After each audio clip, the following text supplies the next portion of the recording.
प्रिया एक 21 साल का कॉलेज स्टूडेंट है और वो भी हमारे तरह बचपन से बॉलीवुड मूवीज और सॉन्ग देखती थी।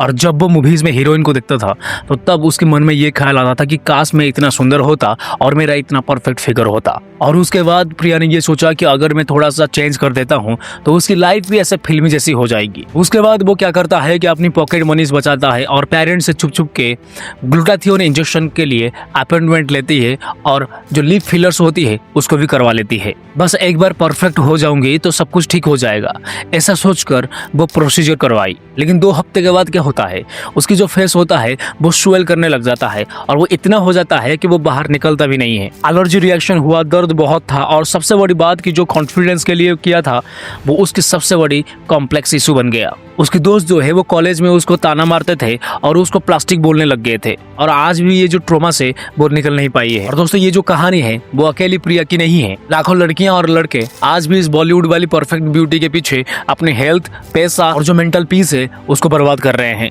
तो आज इस वीडियो के माध्यम से हम बात करेंगे बॉलीवुड की जो फेक ब्यूटी है उसकी सच्चाई के बारे में। इसके साथ साथ फिलर्स, सर्जरीज, बोटॉक्स और स्किन लाइटनिंग जो आप स्क्रीन पे नेचुरल ग्लो समझ रहे हो उसके पीछे सच्चाई के बारे में। बॉलीवुड में जब भी कोई हीरोइन स्क्रीन में आती है तो लोग ये सोचते हैं कि क्या नेचुरल ग्लो है, भगवान इसे खुद बनाया होगा, परफेक्ट नोज, परफेक्ट लिप्स और ग्लास स्किन। लेकिन असल में ये जो गॉड गिफ्टेड रहता है, असल में ये गॉड गिफ्टेड नहीं रहता है, बल्कि इसके पीछे कई सारे सर्जरीज होता है। राइनोप्लास्टी मतलब इसका होता है कि नाक को रिशेप करना, लिप फिलर्स होठों को प्लम्प बनाना, बोटॉक्स चेहरे के लाइंस मिटाना, जॉ लाइन कंटूरिंग जो कि मुंह को शार्प और भी शेप देने के लिए होता है, और सबसे कॉमन स्किन लाइटनिंग ट्रीटमेंट और ग्लूटाथियोन इंजेक्शंस। यानी कि जो चीज आप नेचुरल समझ रहे हो असल में वो चीज जो है वो क्लिनिक पे बनाई होती है। और आज के टाइम पे ये सिर्फ सर्जरी तक नहीं है, बल्कि जितने भी गाने होते हैं, मूवीज होते हैं और इस या फिर जो इंस्टाग्राम के रील्स होता है उसमें भर भर के फिल्टर्स को यूज किया जाता है और इस फिल्टर की वजह से जो स्किन होता है उसको स्मूथ कर दिया जाता है। और इसके अलावा जो मेकअप आर्टिस्ट है वो घंटों तो काम करते हैं और इसके साथ साथ जो लाइटिंग होता है वो परफेक्ट उसको किया जाता है और फाइनली पोस्ट प्रोडक्शन में VFX का यूज करके हर चीजों को परफेक्ट कर दिया जाता है। तो दोस्तों हर चीज जो हम स्क्रीन में देख रहे हैं उनमें से लगभग 70 to 80% जो होता है वो इल्यूजन ही है और ये सारी चीजें फिल्टर्स, सर्जरी, एडिटिंग का कमाल होता है।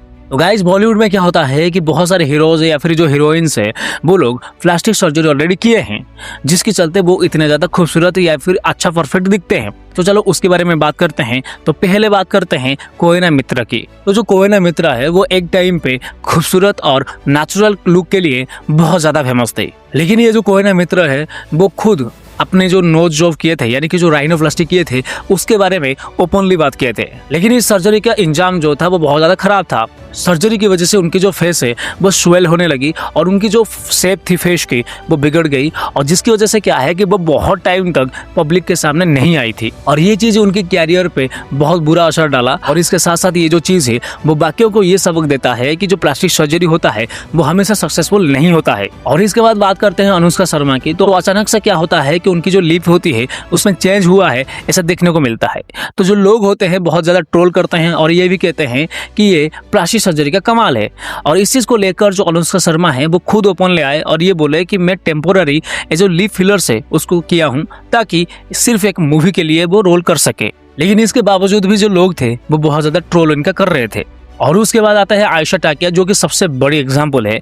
एक टाइम पे उनकी जो इनोसेंस और नेचुरल ब्यूटी के चलते वो बहुत ज्यादा चर्चे में थी। लेकिन उनके सडन ट्रांसफॉर्मेशन के बाद लोगों ने लिपोसक्शन, ब्रेस्ट ऑगमेंटेशन और फेशियल प्रोसीजर के बारे में बहुत ज्यादा डिस्कशन किया। और इस सर्जरी के बाद उनका जो लुक्स था वो इतना ज्यादा चेंजेस हो गया था कि उनके जो फैंस थे वो खुद शॉक हो गए थे। राखी सावंत तो खुद ही बहुत ज्यादा बोल्ड है। उन्होंने अपने ब्रेस्ट ऑगमेंटेशन, लिपोसक्शन और जॉ लाइन सर्जरीज को ओपनली एडमिट किए हैं और उनका ये भी कहना था कि जो इंडस्ट्री है उसमें सर्वाइव करने के लिए ये सब करना होता है। और ये कोई छोटे मोटे सेलिब्रिटीज नहीं बल्कि बहुत बड़ी जो सेलिब्रिटीज है वो लोग भी ऐसे काम किए हैं। जैसे कि प्रियंका चोपड़ा के बारे में यदि हम लोग बात करेंगे तो उन्होंने ओपनली अपने जो राइनोप्लास्टी की जो सर्जरी किए थे उसके बारे में बात किए हैं। इसके अलावा जानवी कपूर, कैटरीना कैफ और शिल्पा शेट्टी ये सारे जो हीरोइंस हैं वो लोग भी ऐसे प्लास्टिक सर्जरी को किए हुए हैं। तो जो बॉलीवुड के सेलिब्रिटीज होते हैं वो लोग ये कहते हैं कि हम एक्सरसाइज करते हैं और हम योगा करते हैं, जिसके चलते इतना ज़्यादा परफेक्ट और खूबसूरत दिखते हैं।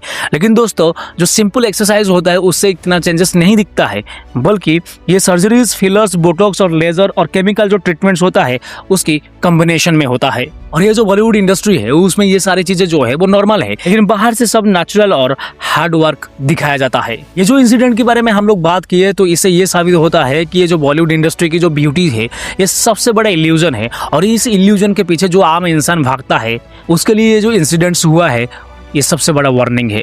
तो दोस्तों, अब ये समझते हैं कि ये जो प्लास्टिक सर्जरी है वो कैसे शुरू हुआ और इसके साथ साथ आज इतना बड़ा कैसे हुआ। लेकिन उससे पहले ये समझने की कोशिश करते हैं कि हमारे देश जो इंडिया है उसकी ब्यूटी स्टैंडर्ड क्या है। देखो, यदि हम लोग एंशिएंट इंडिया की यदि ब्यूटी स्टैंडर्ड के बारे में बात करेंगे तो वो होती है फर्टाइल लुक। मौर्यन, शुंगा और कुशन पीरियड की यदि मूर्तियों के बारे में बात करेंगे उसमें जो औरतें होती है उन्हें कैसे दिखाई गई थी, बड़ी ब्रेस्ट, वाइड हिप्स, पतली कमर यानी कि थिन वेस्ट, टैपरिंग लेग्स और एस शेप्ड कर्व्ड बॉडी। तो उस टाइम पे मीडियम टू जो व्हाइट स्किन थी बहुत ज्यादा अप्रिशिएट किया जाता था, और ये खास करके साउथ इंडिया में किया जाता था। तो उस टाइम पे जो फेयर स्किन थी वो वेल्थ का सिंबल था, लेकिन आज के टाइम के जैसा ऑब्सेशन नहीं था। और यदि हम लोग मुगल पीरियड के बारे में बात करेंगे तो उस टाइम में भी ड्रेस, लॉन्ग हेयर और जो एक्सप्रेसिव जो फीचर्स है वो बहुत ज्यादा इंपॉर्टेंट थी। लेकिन फेयर स्किन को लेकर जो असली बड़ा चेंजेस आया वो ब्रिटिश रूल के टाइम पे आया। जो ब्रिटिशर्स थे उन लोगों ने गोरा ही ब्यूटीफुल है इस चीज को बहुत ज्यादा प्रमोट किया।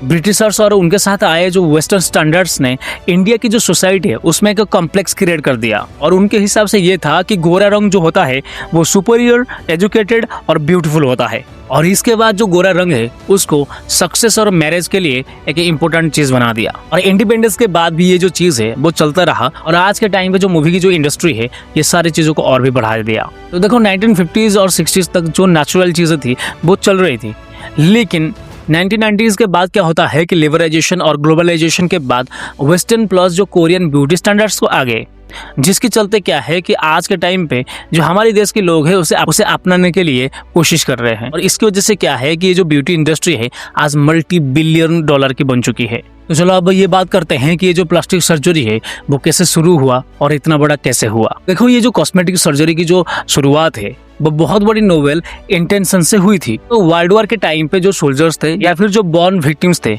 जिनकी चेहरा जल गए थे, तो उनको ठीक करने के लिए ये जो रिकंस्ट्रक्टिव सर्जरी है उसकी इस्तेमाल की गई थी। और उस टाइम पे ये जो चीज़ है वो सिर्फ मेडिकल की नेसेसिटी थी लोगों की चेहरे को ठीक करने के लिए। लेकिन धीरे धीरे क्या हुआ कि ये सारी चीज़ें बदल गया और 20th सेंचुरी की एंड तक एक फुली फ्लेज्ड एस्थेटिक और ब्यूटी इंडस्ट्री बन गई। और आज के टाइम पे ये जो इंडस्ट्री है एक $multi-billion की इंडस्ट्री है, जिसमें जो ट्रेंड्स है वो हर दिन बदलते रहते हैं। और इसका जो असर है वो बॉलीवुड इंडस्ट्री में शायद बहुत ज़्यादा दिखती है, क्योंकि पहले ज़माने में जो हीरोइंस थे वो नेचुरल और ओरिजिनल ब्यूटी के साथ आते थे, लेकिन जैसे जैसे हॉलीवुड और वेस्टर्न ब्यूटी स्टैंडर्ड्स हमारे इंडिया में आए तो उसके बाद सब कुछ बदल गया और फेयर स्किन्स को सबसे ज़्यादा इंपॉर्टेंस मिलने लगी, यानी कि गोरे रंग को सक्सेस और ब्यूटी की सिंबल बना दिया गया। और एक्ट्रेस को प्रेशर ये होने लगी कि उनको हमेशा यंग, स्लिम और फ्लॉलेस दिखना चाहिए, चाहे उनकी उम्र 40 हो या फिर 50। तो जिसके चलते आज के टाइम पे जो 35-40 साल की उम्र की जो हीरोइंस है वो